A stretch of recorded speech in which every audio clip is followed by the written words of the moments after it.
Good morning, students. Welcome to all of you in my physics class.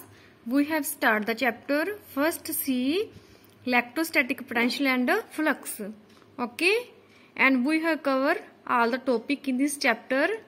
And today our last topic is expression for electrostatic potential energy of a system of charge and potential energy of charge in an external electric field.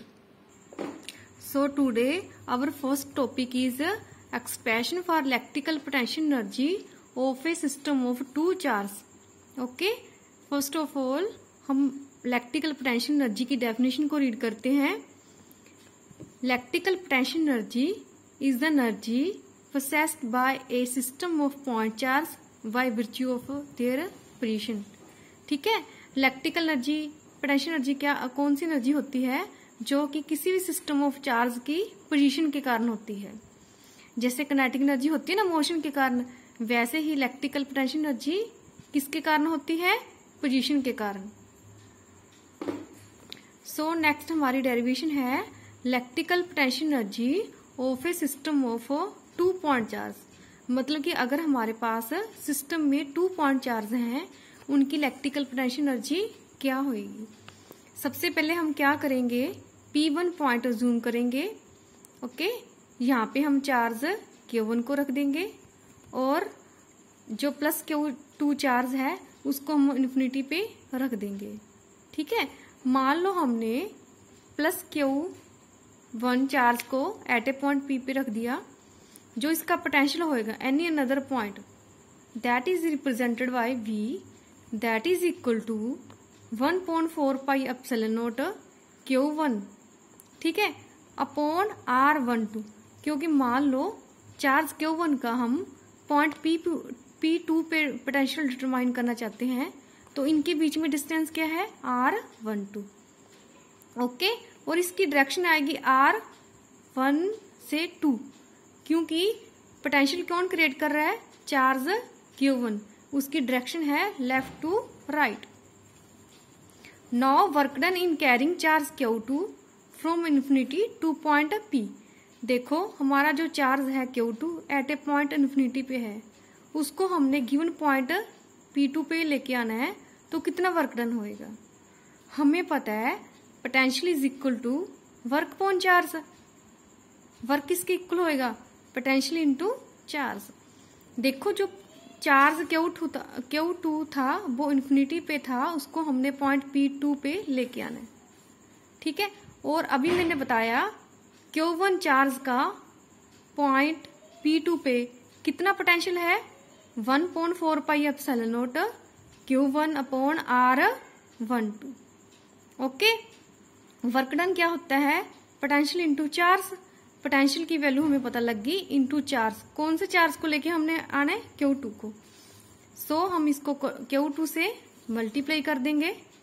तो देखो मैंने अभी बताया था potential energy किसके equal होती है? Work done के.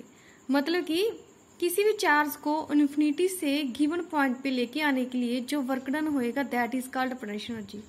मैंने जब चैप्टर की इंट्रोडक्शन बताई थी स्टार्टिंग में, मैंने आपको बताया था पोटेंशियल एनर्जी क्या होती है किसी चार्ज की.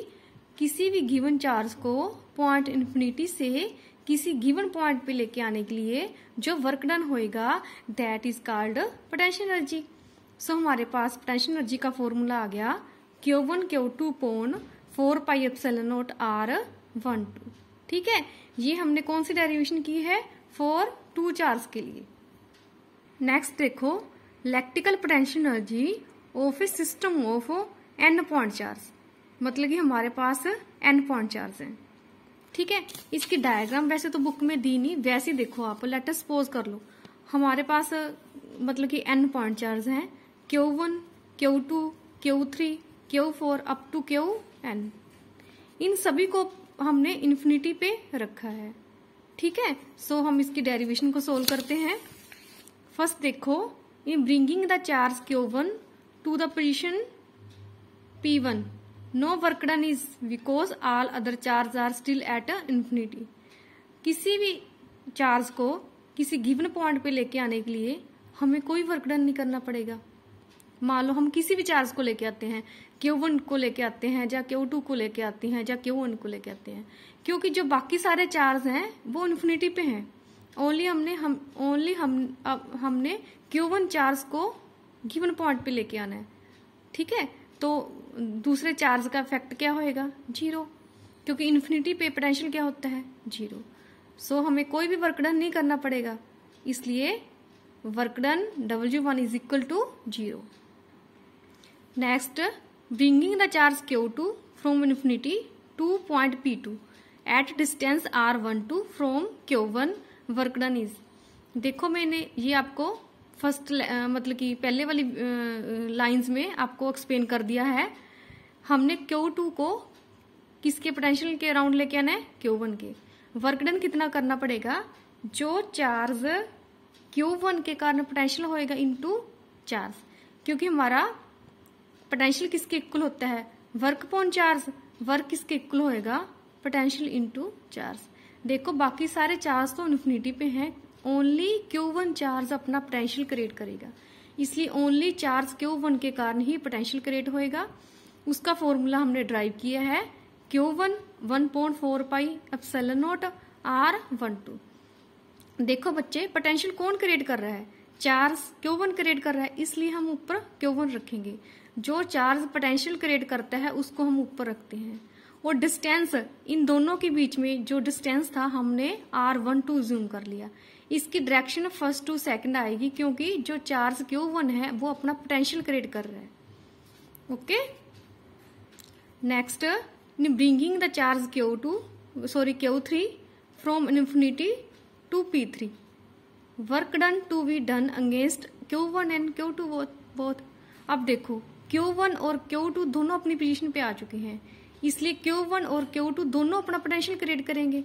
अब हमने चार्ज Q3 को इन दोनों के इफेक्ट के अंदर लेके आना है। So potential due to Q1 and Q2 लिखेंगे, क्योंकि दोनों का पोटेंशियल हो गया, ठीक है। दोनों चार्ज किसी गिवन पॉइंट पे आ गए, इनटू Q3, क्योंकि इन दोनों का potential into charge Q3। Q1 charge के कारण कितना पोटेंशियल होएगा, 1.4 पाई एप्सिलॉन नॉट Q1। मैंने बार बार बता रही हूँ आपको ये बात, पोटेंशियल पे सोर्स चार्ज आता है जो पोटेंशियल क्रिएट करता है। पोटेंशियल कौन क्रिएट कर रहा है, चार्ज Q1, इसलिए हम चार्ज Q1 को ऊपर रखेंगे अपॉन इन दोनों के बीच में डिस्टेंस, क्योंकि Q1 चार्ज पोटेंशियल क्रिएट कर रहा है और Q3 को हमने इसके पोटेंशियल के अराउंड लेके आना है, इसलिए R13 plus 1.4 pi epsilon not Q2 का पोटेंशियल Q2 अपॉन R23। इन दोनों के बीच में जो डिस्टेंस है मान लो हमने R23 से रिप्रेजेंट कर दिया। अब देखो इनमें से कॉमन टर्म आ जाएगी 1.4 पाई एप्सिलॉन नॉट, अंदर क्या रह जाएगा, इसको हमने इसके साथ मल्टीप्लाई कर दिया, इसको इसके साथ मल्टीप्लाई कर दिया, हमारा हो गया Q1 Q3 upon R13, Q2 Q3 upon R23। अब मान लो हमने Q4 चार्ज को किसी गिवन पॉइंट पे लेके आना है, तो तीनों का पोटेंशियल होएगा, Q1 का, Q2 का और Q3 का। तो इसको कैसे राइट करेंगे, 1.4 pi epsilon not charge Q1 का पोटेंशियल और Q1 और Q4 के बीच में distance R14 into Q4 charge, Q2 का potential 1.4 pi epsilon not Q2 upon R24। R24 क्या है, इन दोनों के बीच में distance, 1.4 pi epsilon not Q3 Q4 upon R34, इन दोनों के बीच में डिस्टेंस। अब हम टोटल वर्क डन फाइंड करेंगे, W1 W2 W3 W4, इसकी वैल्यू पुट कर देंगे, ठीक है। W1 की वैल्यू तो 0 थी, W2 की वैल्यू पुट कर दी और W2 की ये वैल्यू है, 3 की ये वैल्यू है और 4 की ये वैल्यू है जो हमने ऊपर ड्राइव कर दी थी। अब हम इनमें से कॉमन टर्म बाहर निकाल लेंगे, 1.4 पाई एप्सिलॉन नॉट, अंदर क्या रह जाएगा Q, next Q upon R। देखो हमने जो 1 2 3 4 जो भी हमने वैल्यू जूम की थी उसको हमने J और K से रिप्रेजेंट कर दिया, ठीक है। नीचे भी हमने J और K से रिप्रेजेंट कर दिया, यहाँ पे लिख दिया हम ऑल पेयर के लिए।